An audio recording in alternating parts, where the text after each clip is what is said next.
What's up, everyone? Welcome back to another episode of The Dark Room, where two blind cinephiles illuminate the sighted. I'm Lee Pugsley. I'm Alex Howard. And this is a podcast hosted by two legally blind guys for film lovers of all abilities.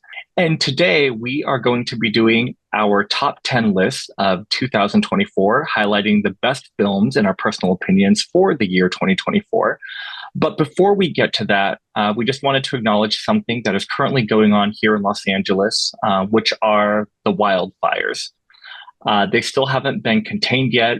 Many people have lost homes, and there's been so much damage, and it's just really devastating and heartbreaking. And we just wanted to let everyone know that our hearts go out to everyone experiencing losses, and also just realizing that this is affecting everyone here in Los Angeles. It's pushing back award shows, it's canceling different events. But beyond that, once again, our hearts really go out to everyone that's been affected by these wildfires. Yeah, our hearts really go out to all of LA. Even the people not directly affected, they're, breathing in bad air. And I mean, everyone pretty much knows someone who has been affected. Yeah, and the rebuilding process is going to take a very long time. I mean, I don't even think we know exactly what that looks like and how that's going to be accomplished. But we're sending our love to everyone here in Los Angeles and everyone that's been affected in any way by this. And we will put a link to some resources in our description here. So if you or anyone you know has been affected by these fires, we want to give you some resources to help you out in whatever way we're able to. So with that down, I know it's a little bit of a somber start here. We do want to highlight the best of 2024 in cinema. And so we have our top 10 list. Once again, keep in mind that these are our personal top 10s. So that doesn't necessarily mean that they're like the best movies in terms of cinematic quality. That doesn't mean that they're all Oscar contenders. That just means that for whatever reason, they hit a chord with us and really stood out at the end of the year. And before we jump into that, Alex, I'm just curious to know how you would summarize 2024 in film for yourself. I mean, I thought it was a really great year in cinema. I was really surprised at how good it was, considering we had the strikes last year. I think we were kind of anticipating kind of a down year, considering so many projects got delayed and all of that. But it turned out to be a really solid year. I had a lot of trouble narrowing it down to only 10 movies. I totally agree with that. And 2024 was a surprisingly solid year in film. I remember like halfway through the year, I was kind of thinking, this year's kind of subpar, but it really ended super strong. So I'm grateful that we had a lot of really good options to choose from. And it was hard for me to narrow down my top 10 list as well. But before we get to that, Alex, why don't you start us off here with some honorable mentions I believe you have? Yeah, so I'm just gonna name off some movies that didn't quite make it in my top 10, but either they were there before or, if I had done a top 15 or 20, they would have been there. So the movies are Babes, which was a really underrated comedy this year. I really, really enjoyed that. A nice raunchy comedy starring two very, very funny women. A Real Pain, which is an Oscar contender. Civil War, which narrowly got into my top 10. Love Lies Bleeding, which I saw at Sundance and I really, really loved, and Nosferatu, which is absolutely gorgeous.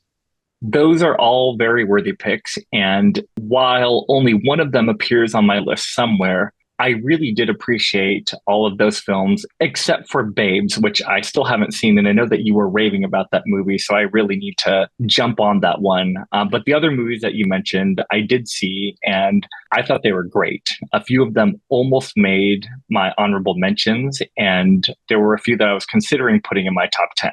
So really solid honorable mentions there. So what are your honorable mentions? So my honorable mentions, I have 5 of them as well. Starting off in the number 15 spot would be Super/Man, the Christopher Reeve story.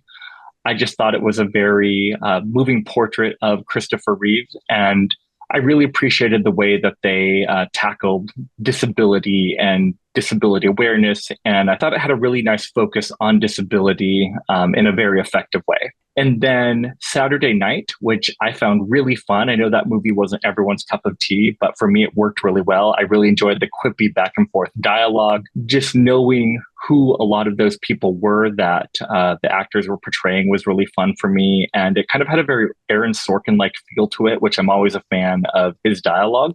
And then Problemista, which I know you weren't as big of a fan of. I believe you still liked it, but I found that really delightful. I thought it had a really good script. I just found it very engaging all the way through. A really nice dramedy, I guess you could call it. And then A Complete Unknown. I thought that it was a very good musical biopic. It didn't really break the mold in any way necessarily. And I kind of wish it would have gotten a little deeper dive into some of the characters, but I thought that the performances, especially by Timothy Chalamet, were excellent. And he really portrayed the essence of Bob Dylan really well. And then the number 11 spot would be The Substance, which I really appreciated this movie a lot. And we'll talk about it more in depth when it surfaces on your list because I know it's going to be there. Nice. Yeah, I think the only one on your list that I haven't seen was A Complete Unknown, which I have been trying to see for a while. But yeah, that's solid movies on your honorable mentions as well. Yeah, I highly recommend A Complete Unknown when you get a chance to see it. I mean, if you don't get to see it in theaters, I think it will be okay to watch it on a streaming service.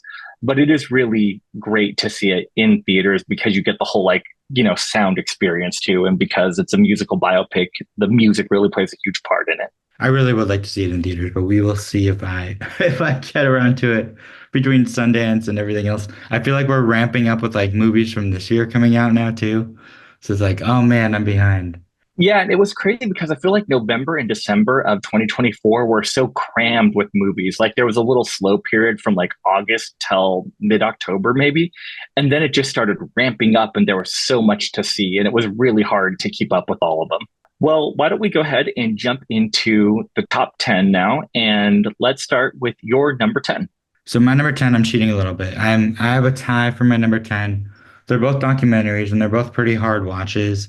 It is We Will Dance Again, which is on Paramount Plus. It's a documentary about the October 7th attack in Israel, and Super Slash Man, a Christopher Reeve story. Um, they're both really, really powerful. I was definitely tearing up in both of them. I kind of timed the We Will Dance Again. I saw it the night before I saw Wicked because I knew it was going to be a pretty hard watch. And so that was a pretty good choice to do it that way. And then Super Slash Man, I just thought it was really good to see a documentary focus on disability, and it focused on some things that they don't really talk about very much, like, getting healed. And there are some topics in there that I thought was really interesting. Like he was trying to come up with a cure and he was getting shunned a little bit for being like, oh, why aren't you good enough in the wheelchair? Why do you need to find a cure? And so all of those questions are really topical when it comes to disability. So I really enjoyed both of them. I haven't seen We Will Dance Again. I really want to. And from what I've heard about it, from what you told me and what I've read about it, it does sound very powerful. When it comes to Super Session Man, I completely agree with you. I think that there were a lot of really poignant issues that aren't often brought up in disability centered content. And, honestly, we could have a whole podcast just talking about this movie and talking about the issues that it brings up and just how it stirs up a bunch of different opinions. None of them are the right or wrong opinions, but just different perspectives that it would be interesting to hear from other people in the disability community, their take on it as well. But once again, really solid choices. So what is your number 10? My number 10 is Nosferatu, which I know is in your honorable mentions. And I wasn't sure if I was going to like this movie, but I walked away really liking it. Just some of the imagery is gorgeous. In terms of the filmmaking craftsmanship, the score, the acting, the costumes, the production design, the cinematography, the editing, all of it is as masterful as you can get in terms of filmmaking. And I think that Robert Eggers did a fantastic job. And it's really one of the best cinematic pieces of last year in terms of experiencing it in a theater and catching the full grandeur of what cinema is. Oh yeah, this movie is absolutely gorgeous. I made sure to see it in Dolby and was not disappointed. It is a crazy, beautiful piece of filmmaking. It also has really good sound design too, and credit to the actors as well: Bill Skarsgård, Lily Rose Depp, and Nicholas Hoult. I think that all of them did a great job carrying that movie and telling the story and developing some really interesting characters. Yeah, this was really close to making it in my top 10 as well. I had like a minor story issue with it, but besides that, I mean, it's it's one of those movies where like, yeah, that's what cinema is for sure. And without spoilers, I know that you're not the only one who had a minor issue with a certain part of that film. So know that you're not alone. And I completely understand people that take issue with what you're referring to. Yeah. So let's go ahead and get to your number nine. But before we do that, I know we do this at the end of every year. How many films in our top 10 list do you think we'll have in common? I think we're gonna have three. I agree with that. I think we will have three. And I think I know what they are, but we will see at the end. All right. So moving on to your number nine. Okay, my number nine is Late Night with the Devil. This was like one of those really small horror movies that like wasn't on my radar in the beginning of the year. I think it got on my radar maybe a month before it came out. It's a Shudder original, and I know Shudder doesn't do audio description, but they do in the theater and if you rent it like through iTunes. So I actually went to see this twice, once before, and then I saw they were doing a Q&A with the directors. So I went to that one and got to talk to the directors as well. I think this is a like it's a very unique way of doing found footage. It's like told from the perspective of a late night show in the 70s, and someone gets possessed on the late night show. And David Dastmalchian, and he finally gets a chance to be a leading man. And I think he was just so good in this movie. So I thought it was a really kind of unique take on the found footage genre and a real surprise this year. I completely agree with that. And it's a bummer that more people didn't see this movie. I feel like it was one of those hidden gems that just kind of came and went. And not a lot of people were really talking about it, but I do think it deserves way more credit than what it has received so far. And yeah, I really appreciated how unique it was. Not something that you see every day. And it was compelling from beginning to end. Even stylistically, how you kind of have like that, TV show style is not something that we get all the time. And it was just really interesting to see how everything unfolded. And the end was crazy. And I loved it. Yeah, I'm really excited to see what these filmmakers do in the future. I know they're Australian, but it's like I feel like Shudder has all of these hidden gems every year that just come up kind of out of nowhere. So I'm really happy you got to see it, and yeah, I'm trying to get more eyes on this movie for sure. That being said, if you haven't seen Late Night with the Devil, definitely go watch it. I know that it doesn't have audio description on Shudder, unfortunately, but you can rent it on Prime Video or iTunes, and it does have audio description there. Yeah, and I wouldn't say it's like super scary either. Like I feel like even if you're thinking like I like the horror genre, but I don't love it, I feel like you'd be okay watching this movie. Would you agree, Lee? 100%. Yeah. It feels more like a drama for most of the movie until we get to the third act. Then it becomes more horror. But even still, it's not like as horror as some other movies in the genre are. Or even on this list. Exactly. So what is your number nine? So number nine on my list is Challengers, one of the two Luca Guadagnino movies that came out last year. And I really enjoyed this movie because I found the relational dynamics between Josh O'Connor, Mike Feist, and Zendaya so interesting. Their relationships are so nuanced, and it's just fascinating to see how they unfold. I also thought that the cinematography was really beautiful and the score was awesome and the tennis matches were very riveting. And I'm not even a huge tennis fan, but it definitely made me care about tennis. And this soundtrack was pumping too. I loved the soundtrack of this, some of the cinematography too. I think there was a shot where the camera was like on the ball and it was getting hit back and forth. That was really cool. But this is definitely an interesting movie.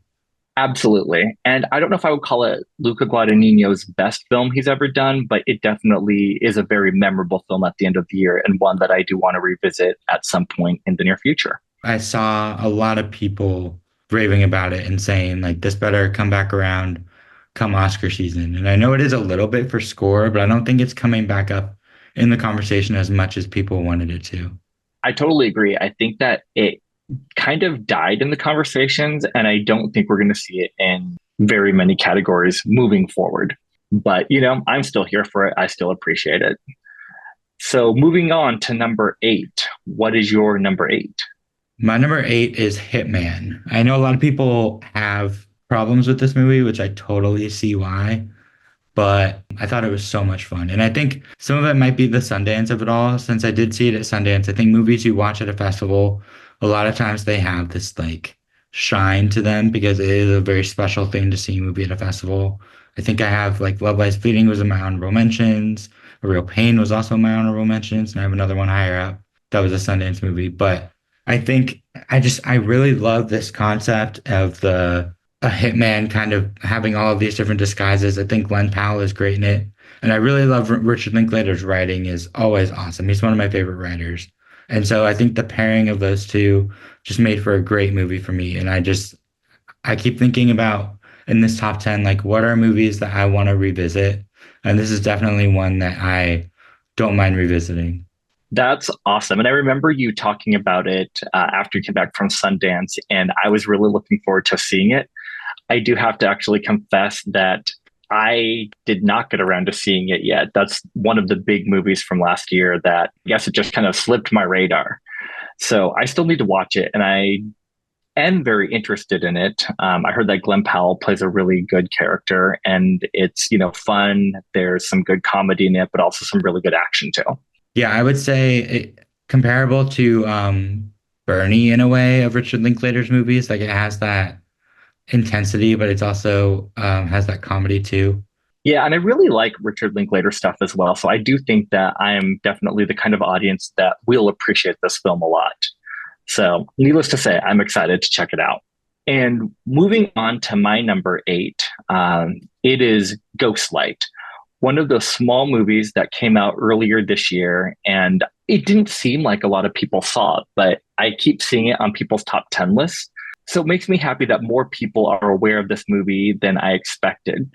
And I don't know, I just think it's a really nice family drama. And it also just kind of shows how the community in theater and being involved in the performing arts can be healing in a way. And so I really appreciated that aspect of it as well. And I think that the performances are really nice. I think that they're subtle, but very effective and very believable. And I think it's cool that Keith Kupferer and his family were in this movie together. I think that's really special too. Oh yeah, I just watched this before we recorded this because I figured it would be in your top 10. This is a really, really solid movie. And I totally see why it speaks to you because it really speaks to the power of theater as well. Yeah, and I'm glad that you watched it finally too. So at least you know what me and John Stark, who's been on our podcast before, we're talking about. Because I know that me and John were both big fans of this movie ever since we watched it months ago. Yeah, no, it's really great. If you haven't seen Ghostlight, definitely recommend it. Moving on to number seven, what is in that spot for you, Alex? So my number seven, once again, this is not in terms of award movies or anything. This is just what I liked the most this year. Alien Romulus is my number seven, and I just think this was did so much in an Alien movie that I never thought we would get, especially in terms of zero gravity and the acid blood, and just there are so many things in this movie that I thought was so cool. And I really love Fede Alvarez as a director, and I think this just like exceeded all of my expectations of what an alien movie could be. And I know some people had problems with some returning characters in it and other things that happened, but I just thought this was such an innovative alien movie, and I'm so excited to see what else they do with this property.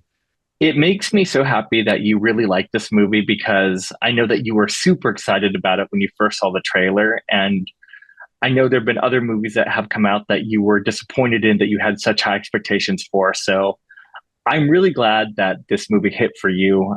Once again, I have to confess that this is one of the big ones this past year that I haven't seen. And I still want to see it. And I know that you were talking about how good the audio description was for this movie as well.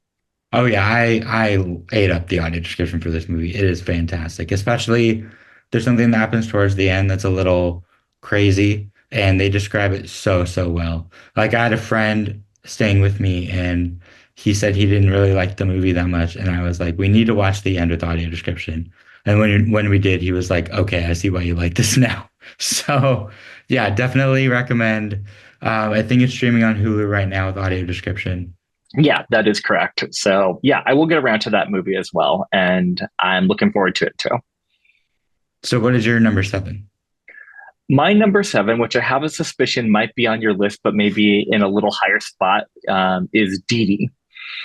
I thought that Dee Dee was so much fun. I thought it was a great coming of age story, really authentic to the Taiwanese American experience from what I've been told. And it was just really nostalgic. And, I used AOL and the chat rooms and instant messenger and all of that. And I thought that they captured 2008 so well in such a humorous and very engaging way. This is so funny because actually DD is my number six, so we can totally talk about this now. Um, I agree with you. I absolutely love this movie. I immediately texted one of my friends and was like, "You need to go see this because this is like our childhood. Like it's crazy how much nostalgia it brought." It was also at Sundance, and I didn't get to see it there. I think it either won Sundance or it won the audience award at Sundance. But this is a really, really great movie, and it's one of those movies that just makes you happy. Completely agreed. It was just such a joyful experience, and especially when you're watching it in a theater where everyone's laughing and just having a really good time. I think once again, that's just like the magic of theater, and that's why going to the movie theater is so fun because you're having that shared experience with everyone else. And for a movie like Dee Dee, it's especially effective and just such a wonderful place to be to have that communal experience.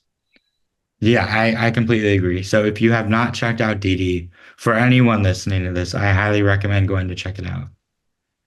And if you have checked out Dee Dee, it's definitely very rewatchable because I have rewatched it and it was just as enjoyable the second time around. And for anyone wondering, it's spelled Didi. Correct. So, highly recommend from both me and Alex. And so that was my number six. So what is your number six again, Lee? My number six, and this is probably somewhat predictable, is Sing Sing with Coleman Domingo. I think that this movie kind of came out of nowhere as I'd heard a little buzz about it before its release, but A24 wasn't really promoting it, and I don't think they are still. Somehow it has managed to stay in the conversations for award season. So we'll see what kind of traction it continues to get throughout the rest of this season for the next couple of months. But I really appreciated the authenticity of this film. And it's about the Sing Sing prison and the prisoners in it who use theater as a form of reform. And I just think that the relationships were very compelling. They were very touching. And because a lot of the prisoners who actually were in the Sing Sing prison during this whole experience come back to play themselves, I think that that brought another level of authenticity and honesty to these characters. And I don't know, I just found it really moving and also very engaging, probably because of my theatrical background. No, that is awesome. It's so funny because this year I feel like there were a lot of movies that were centered on like the love of theater, like stage play theater. And it was like Sing Sing, Ghostlight, and then obviously Wicked. And so this was really a great year for cinema for live theater lovers. Yeah, and I think it's cool because it also shows like how live theater can be used effectively to really elicit change in the lives of people that are involved in it. There's obviously like, stage to screen adaptations, and those are really cool too. But it's actually nice to see movies that really highlight the power of theater in the lives of the people that are involved in it. So that makes me really happy. And theater community, let's go. I love that you love this movie. I liked it just like with Ghostlight. Like I think I like Ghostlight a little bit more, but I think the reason these movies resonated with you so much is because you are such a big theater person. So that is awesome. And I think also because I've experienced, just the impact of theater in my own personal life, cultivating personal growth for myself as well. And so that's probably another reason why these movies were so resonant for me. All right. Well, now we're moving on to our top five. So, Alex, your number five. So it's crazy. So usually, I really, really like my like 10 to 3 movies and then 2 to 1 I really love. I would say my top 5, all of them I really, really love. Um my 5 and 4 are very much interchangeable. And then same with my 3, 2, 1, those are all interchangeable as well. But my number five, as of right now, is Wicked. I was shocked how much I love this movie. I liked the stage play a lot. I saw it, what, 10, 15 years ago, something like that. And so I don't remember the ending. Like, I think we covered that before. But I really, really loved Wicked Part One. I thought it was amazing. I've been listening to the soundtrack even in my spare time. I took my mom to see it again on Christmas. So I was very, very impressed with it. And it is definitely in my top five movies of the year. That is awesome. It makes me so happy to see how many people really love this movie and have really latched onto it because usually with movie musicals, it hits a certain crowd of people, which are the theater nerds. But it's very rare, honestly, that a movie musical can reach outside of that in a very widespread way. And I think that Wicked has really done that. I mean, I talked to a lot of people that are like, this movie wasn't my brand. I don't like musicals, but I still loved this movie. And Wicked does make an appearance on my list a little higher up. But since we're talking about it now, I'll talk about it now. And having been a longtime fan of the musical since 2003 when it first came out, there was a lot riding on this movie for me. And initially, I did not like the casting of Ariana Grande. I didn't like the fact that it was going to be split up into two parts. I was really worried about the things that they were going to cut out or change. And I was so happy that they remained so faithful to the original source material. And you could feel the love for the material from the cast and the crew in the performances, in the production design, just in every frame of the movie. There was so much passion for this material. And it made me so happy. I think that Cynthia and Ariana are incredible. I think that this movie is just so joyful. I mean, it's such a joyful experience. I've seen it 6 times now, and I'll probably be watching it a few more times before it leaves theaters. And I haven't got tired of it yet. And I think for being a 2 hour and 40-minute movie, it moves reasonably fast. I mean, maybe there's a few parts that lag ever so slightly depending on who you are. But for me, it worked so well. It was everything that I wanted from a Wicked adaptation, and it was done almost perfectly. Yeah, I completely agree about Ariana Grande. I'm not the biggest fan of her either, but she blew me away, especially the second time I saw it. I was really watching, like, was she that good in it? And like she was. She really captured the Glinda of it all. And I think someone like you, like the fact that you love it so much, I mean, you've seen the play, what, 22 times? Correct. And so the fact that you've seen the play that many times, like that means like Wicked is one of your favorite all-time musicals. And so like that bar was super hard to reach for you. And I think the fact that you love the movie, I think it speaks volumes because it is a different medium, but I think it captures like the essence of the play in a different way. And so I really love that everyone is embracing it as much as they are. And I mean, it's crazy because I would say it's one of the three or four movies that are going to be nominated for Best Picture that actually has a chance of winning. Yeah, which is crazy because when the trailer first came out, I wasn't sold on the trailer. I thought that it looked a little too CG from the parts that I could make out. Even the little, like, song clips and stuff, I was very on the fence about. And I was excited because it's Wicked, but I was still very nervous. And I wasn't like, oh, yeah, this is going to be amazing. And so the fact that we got a product that was as good as it is just so good. And I know it's been in the hands of so many different directors through the years, and they've been trying to get this movie made for so long. And I think that John Chu was definitely the right person to do this movie. Oh, most definitely, yes. So what is your number five then? My number five, and I'll kind of echo what you said about your top five movies, that the top five movies this year on my list are movies that I love all of them. And they could easily be interchangeable with the spots that they're in. So my number five is The Brutalist. Now, I'll be honest and say that I was very hesitant to like watch this movie because when you hear that a movie's 3 hours and 35 minutes, it's an effort. It seems like it could be very boring. It just seems very long and seems like a big commitment that I was willing to make, but I can't necessarily say I was looking forward to it. It's almost like That homework. I completely agree. Yeah. It's Yeah, that's a great way to put it. It's almost like homework. It's like something that's like, well, I have to watch this because, there's buzz about it. And as a cinephile, it's going to be something that people are talking about, but it's not necessarily something that I'm looking forward to doing. That being said, I was pleasantly surprised in the best way possible with what this movie was. I mean, I think that, the performances from Adrian Brody, Guy Pearce, Felicity Jones are all fantastic. I think that, the production design, because it does deal a lot with architecture, is really beautiful to look at. The score is awesome. And I think it just harkens back to like the epic movies of the golden age of cinema, something like, I don't know, like Lawrence of Arabia or, in that vein. Even though it's interesting because it's a simple story when it really comes down to it. It's about people. There's not like this hero's journey or this big quest going on, but it still feels very epic. And maybe even having the intermission, makes it feel more like of the golden age sort of epic movies.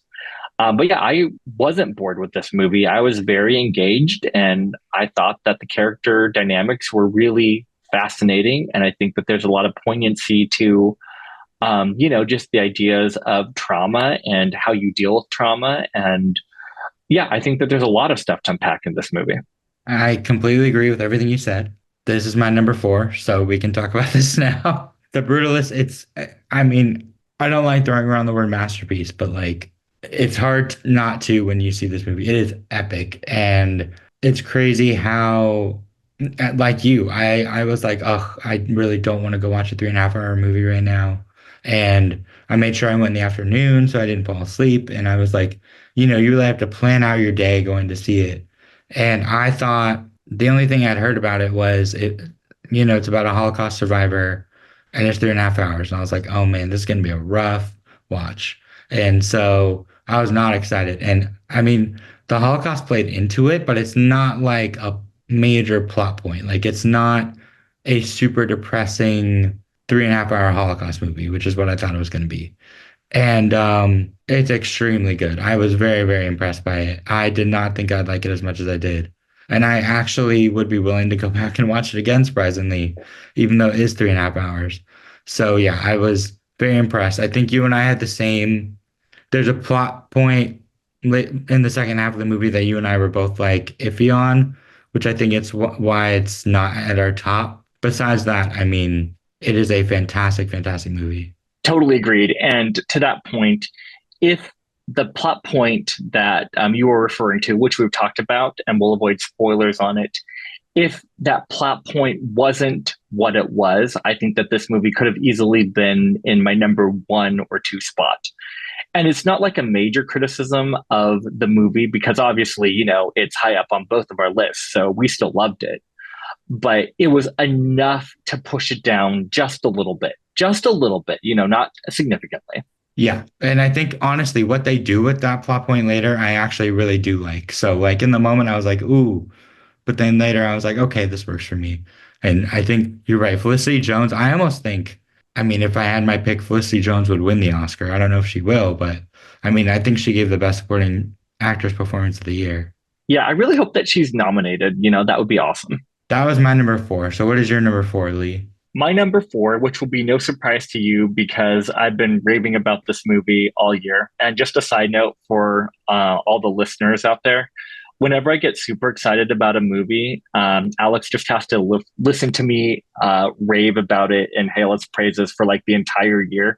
And he's probably like, really, we're talking about this movie again every time I bring it up in like every conversation about film.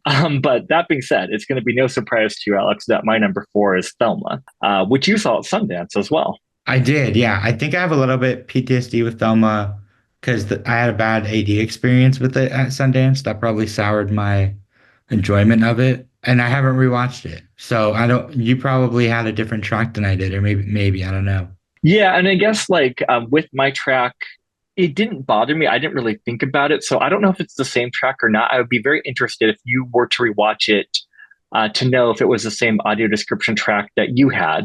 But regardless, I just found this movie such a blast. It subverts like the heist movie, and it kind of gives it a more unconventional feel. And I think that June Squibb as Thelma was fantastic.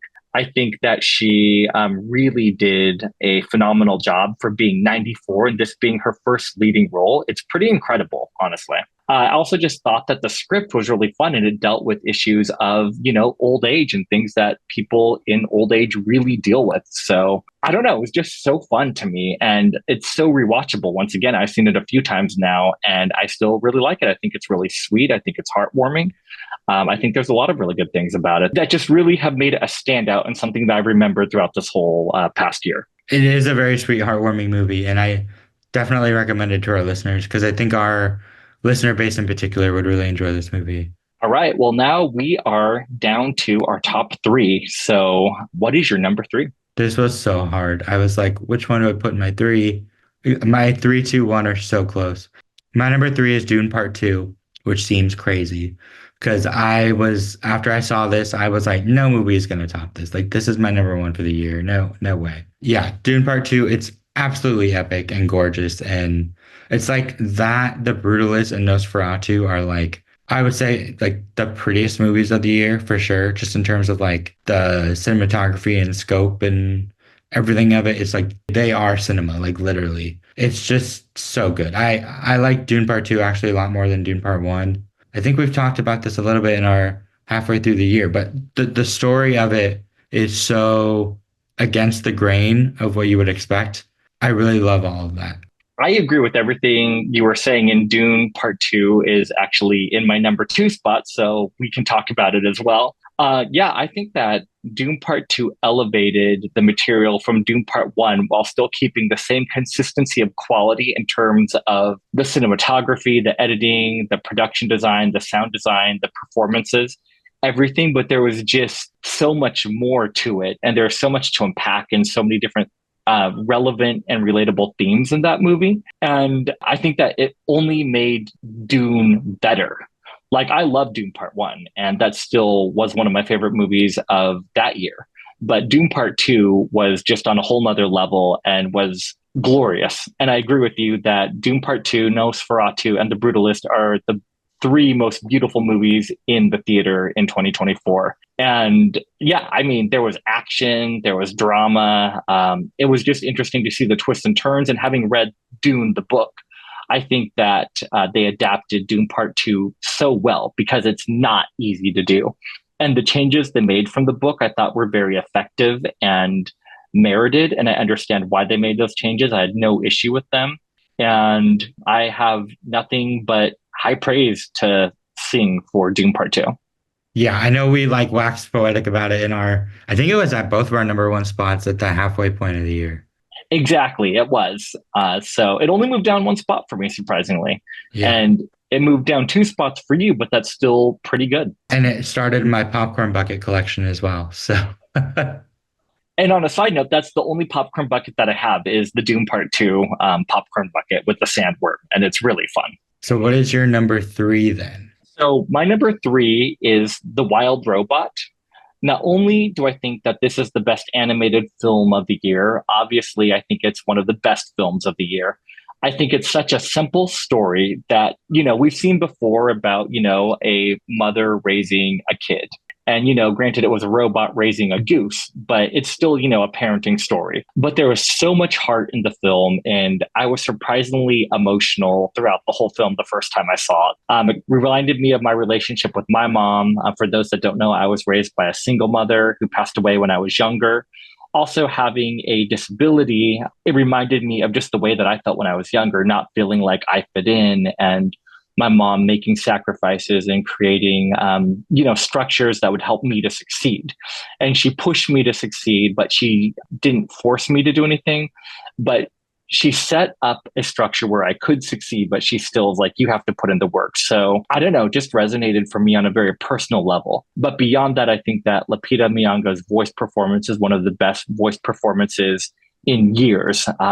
It's so hard to be a robotic voice and to convey a level of emotion and humanity in that as well. And I don't know, just the themes of kindness and them not being afraid to talk about death. I think that there's a lot that anyone can take away from this movie, whether you're a parent, whether you're a kid. We've all been, kids, and we all have parents and we know parents. So I think that whatever age you are, I think there's something that you can take away from this.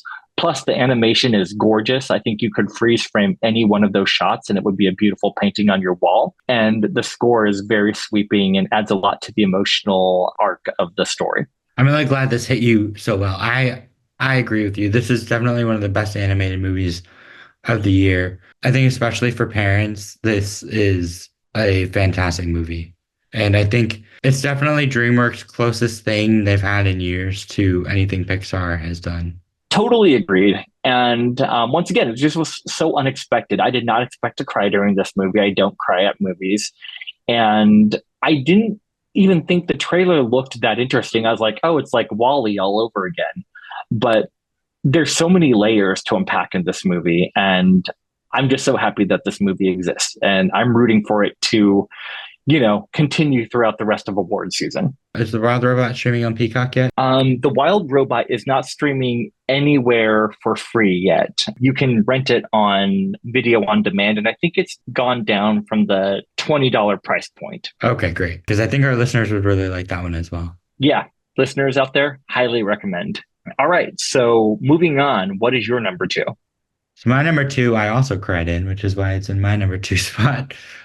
Given it's not as cinematic as some of the other ones below it, but I think it had the biggest gut punch for me. It's My Old Ass with Aubrey Plaza. So this is streaming for free right now on Prime Video with audio description. And I was very shocked that I had such a reaction to this movie. It is so, so good. It's about a girl who her future self comes and talks to her during a mushroom trip and tries to tell her how to improve her life. And it's just, I don't know. Every time I watch this movie, I cry. I cried in the theater, and then I showed my parents and I cried, and my mom was like, "Why are you crying?" And I was like, "Did you not watch the same movie I just did?"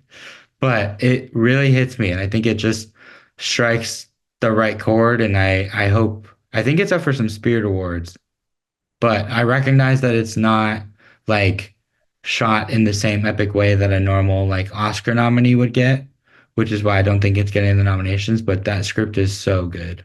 Yeah, that is awesome. I feel so bad because I have not seen this movie yet still. Like, there's three of your movies that are on your top 10 list that I have not seen. And for those listeners out there, I have seen a lot of movies in this past year. So don't get me wrong. It's not like I didn't watch any movies this last year. It's just those three, and you've been talking about them ever since you saw them. And I know that, like, Alien Romulus, Hitman, and My Old Ass really stood out to you. And I apologize that I have not seen these movies yet. I do think that My Old Ass is one of those movies that I really will like because I just think that there's a poignancy to the story. And I'm glad that it really resonated with you. And I think that's the beautiful thing about the movies that make our top 10 lists is just really seeing the resonance that they have for us personally. And I love seeing the variation. I love seeing how passionate you are about this movie. And I wish I had more to contribute to this. I think it's like, well, I mean, first of all, lucky for you, all those movies are streaming for free with AD. So I know immediately after this show, you're just going to go watch all three and then you're going to call me after. I think what's crazy is like, I don't cry in this movie for like, once you watch it for the obvious reason. It's more like, I think back on my own life and like what I would tell my future self and then like the implications of that. And I think that's where I really like get emotional is putting myself in the shoes of those characters. So I think it strikes in a special chord with me because of my life experience, and it's just yeah, it's a fantastic, fantastic movie. That totally makes sense. And I think that in a similar way, that's why The Wild Robot resonated with me because of my own life experience, just seeing some resonance and reflecting upon, my past life events and just thinking about what those were like. And in the same way, it feels like My Old Ass did that for you. Yeah. I mean, it's such a beautiful thing when movies can really hit us in those ways. And I'm glad that on both of our lists this year, we have one of those movies that really resonated on such a personal and deep level. Oh yeah. What is your, oh wait, we have your number two, which was Dune, right? Yeah, my number two was Dune Part Two. So we've already talked Okay, about cool. that. So now we are at the grand finale, and I'm pretty, no, I'm not even gonna say I'm pretty sure I know yours. I do know what your number one movie of the year is. And I'm just gonna take a guess right now and say that it is undoubtedly The Substance. Yeah, so it is The Substance, and it's so crazy because I feel like the first time I saw this movie, like I really, really liked it. But then the second time I saw it, that's when I really fell in love with it. I think it is, and by the way, it is returning to theaters on January 17th for the Oscars and stuff. So if you have not seen The Substance and you are okay with some gore, I would highly recommend going to see The Substance. It is just so like, I mean, for me, I think it's gorgeous in the fact that like the cinematography is very zoomed in. So it's very close up shots like the entire movie, which I obviously love because I'm blind. So that helps me see everything better. But then also, I think all the bright colors in it, I think it's also just a great message of not being happy with yourself, whether it's what you look like or who you are, and having the opportunity to change that and what can go wrong. Because I mean, at its core, it is a movie about beauty and the female gaze and all of that. But I think beyond that, I mean, I think a lot of people can relate to it. For those who don't know, it is Demi Moore plays a woman who gets an opportunity to have a younger version of herself. So she takes this thing called the substance and it makes a younger version of herself. And they've just split time in her life. So like one gets a week and the other one gets a week. And for me, yeah, I mean, for someone having a disability, I've always been unhappy in my own skin. And so having that opportunity to be like, oh, potentially I could have a part of me that doesn't have this challenge, that would be amazing. And I would jump at that chance. But then, like, what can go wrong with that is really intriguing. Yeah, I'm on board with everything that you just said. I think that this movie does have a lot to relate to because even if it's not about beauty or your appearance, there's those insecurities within each of ourselves, those imperfections that we see in ourselves that we wish we could, swap with someone else or that we could get rid of in some way. And so I think that there is very much a universal relatability that you can put yourself in Demi Moore's shoes and connect to that character. I also think that from a filmmaking point of view, this is such bold filmmaking in terms of just the color palette, the concept itself. Some of the shots visually are really interesting and not something that you see in other movies. And the score really adds a lot to the environment as well. And I really did enjoy this movie, and that's why it was on my honorable mentions and almost made my top 10. I think for me, the third act just became a little too over the top for my personal sensibilities. That doesn't mean it was bad. That doesn't mean that, there's anything to dislike about that, just more so a personal taste. But I'm guessing that the third act was probably one of your favorite parts of it. Yeah. So I think for me, being a big horror fan and especially body horror, the third act goes nuts. And I mean, I had heard that. I don't think that's really a spoiler because I think that's pretty much out there now. I'm not going to go into detail, but like when I saw it, I was thinking like, oh, this movie must be almost over and that's it. And then they went further and I was like, oh, this is what they were talking about. And so I think just having something like this, like it's kind of like Cronenberg's The Fly or Society or Slither or something like that. And this is the first movie like that that has audio description. And it's great audio description. And so having a movie like this that is actually described is crazy to me. And so that's another reason why I love this movie because it really does deliver the body horror that I love, but in a medium that I can actually enjoy. And so you're right. The third act is one of my favorite acts of any movie this year for sure.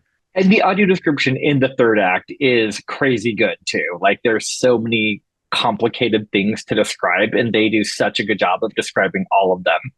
And then just another comment I have, in addition to the performances of Demi Moore and Margaret Qualley being fantastic and very nuanced, and I appreciate both of those, is I really enjoyed how the opening shot and the closing shot kind of come back full circle. And that's all I'm going to say about that to avoid spoilers for anyone who hasn't seen the movie. But it was such a smart way to open and close the movie. Oh, definitely. And I do want to give a disclaimer that this movie is definitely not for everyone, but it is streaming on Mubi, MUBI. If you get the free trial, they're the distributors. They have the exclusive rights to this. So it is streaming on Mubi for free if you do the 7-day free trial. But like I said, it's also coming back to theaters on the 17th. Yeah, that's awesome. And I totally see why this movie really struck a chord with you. I was Go gonna say, I bet I can guess what your number one is as well. Your number one is Wicked, right? Absolutely. My number one is Wicked. And once again, with like my top three movies, especially, but really the top five, it was such a toss up between what was going to be number one. But I think that Wicked is my number one, in addition to the reasons that I've already discussed that I won't go into again, just because of how big of a theater person I am and how much I've loved this material for over 20 years. And just to finally get the adaptation that all of us in the theater community wanted was, just so wonderful. No, that is awesome. And this was your number one most anticipated, right? It was actually. So it's cool that my number one most anticipated lined up with the expectation as well, because it's not often that that happens. Yeah, that is super, super rare. I'm really happy that that happened for you.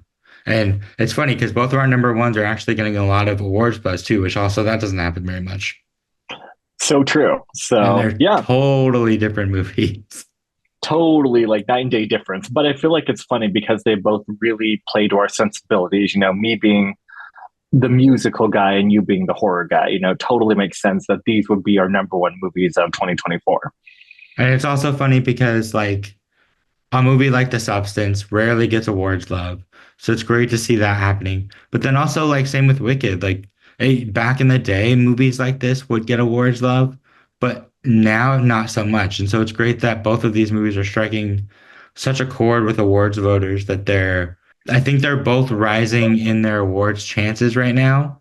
Whereas I think a lot of other movies are kind of falling, like Amelia Perez and things like that. So it'll be interesting to see. I think the awards nominations come out this weekend to see how many nominations The Substance gets and how many nominations Wicked gets.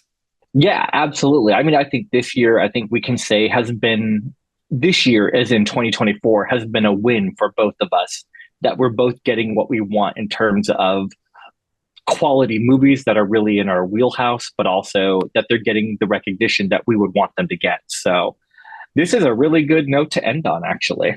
Yeah, I completely agree. It was so hard to pick my number one. I was like, is it The Substance? I was like, you know what? Like that's the movie I keep thinking about from this year. And that's the movie I'm like, I want to put art on my wall. And I want to put, those like they have those artworks where they take each frame of the movie and they squish it down into a line. And basically the artwork is like it's like a wavelength of the different colors through the movie.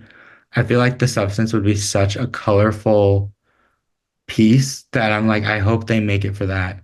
And it's like, I just keep thinking about it. So I'm like, it has to be The Substance. And I'm sure it's the same for you, like with Wicked. Like you said you saw it 6 times. That must be the one for you.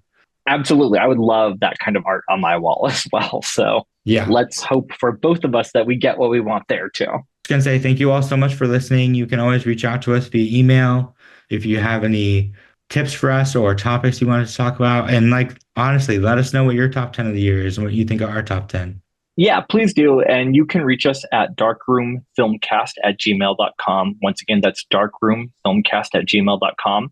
And if there's any of these movies that you want us to do a deeper dive on, we're happy to do that. Just let us know what you would want because we want to cater to what you guys want. And also stay tuned this year for a lot of other cool things that we have planned, including the second annual Oscars audio description roundtable, which will be coming in the next couple of months.